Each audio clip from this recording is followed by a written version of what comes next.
కార్తీ చేసిన కొత్త ప్రయోగం Japan made in India. Crime comedy genre లో తను చేసిన ఈ ప్రయోగం వరల్డ్ వైడ్ గా థియేటర్స్ లో సందడి చేస్తోంది. కోలీవుడ్, టాలీవుడ్ లో ఒకేసారి విడుదలైంది. సో వరుస హిట్లతో స్వింగ్ లో ఉన్న కార్తీకి మళ్ళీ హిట్ పడిందా? ఫైనల్ టాక్ తో ఏం తేలింది? Take a look. Karthi, Anu Emmanuel తో రాజు మురుగన్ తీసిన మూవీ జపాన్. ఇంతవరకు టచ్ చేయని క్రైమ్ కామెడీ ఈ సినిమాతో టచ్ చేశాడు. వరల్డ్ వైడ్ గా దీపావళి పండగకి బాక్స్ ఆఫీస్ మీద బాంబులేశాడు. జపాన్ కథ విషయానికి వస్తే ఒక ఫన్నీ దొంగ, బంగారం మాత్రమే దోచుకునే దొంగ. మరోవైపు సిటీలో 200 కోట్ల విలువైన బంగారం దోపిడీ.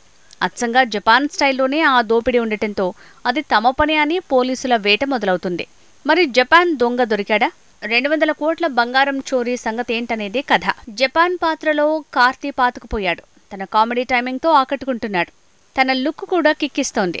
ఫన్ గన్ బానే పేలింది. ఎటొచ్చి అను ఇమాన్యుయల్ రోలే సోసోగా ఉంటుందన్నారు. సునీల్ కూడా తన పాత్రలో పాతుకుపోయాడు. జైలర్, మహావీరుడు, ఇప్పుడు జపాన్ అంటూ వరుసగా కోలీవుడ్లో దూసుకుపోతున్నాడు సునీల్. జపాన్ మూవీ క్రైమ్ కామెడీలో డార్క్ కామెడీ ఫ్లేవర్ ఉండటం వల్ల నరేషన్ కాస్త స్లో అంటున్నారు. సెకండ్ హాఫ్ మరీ సాగదీతగా ఉండటం వల్ల మైనస్ మార్కులు పడుతున్నాయి. ఇక జపాన్ పాత్ర అదిరిపోతే దానికోసం అల్లుకున్న స్టోరీ లైన్ గానీ, నరేషన్ గానీ పెద్దగా కిక్కిచ్చేలా లేదంటున్నారు. ఓవరాల్ గా రైటింగ్ విషయంలోనే జపాన్ పాత్రకి కథ తోడవట్లేదనేస్తున్నారు. కార్తీ న్యాచురల్ యాక్టింగ్ కి డార్క్ కామెడీ తోడైతే బాక్సాఫీస్ షేక్ అవ్వాల్సిందే. కానీ ఇక్కడ కథ సాదాసీదాగా ఉండటం, పూర్తిగా జపాన్ పాత్ర మీదే మూవీ అంతా ఆధారపడి ఉండటంతో మలుపుల్లేకే సినిమా గెలుపు డౌట్లో పడుతోంది.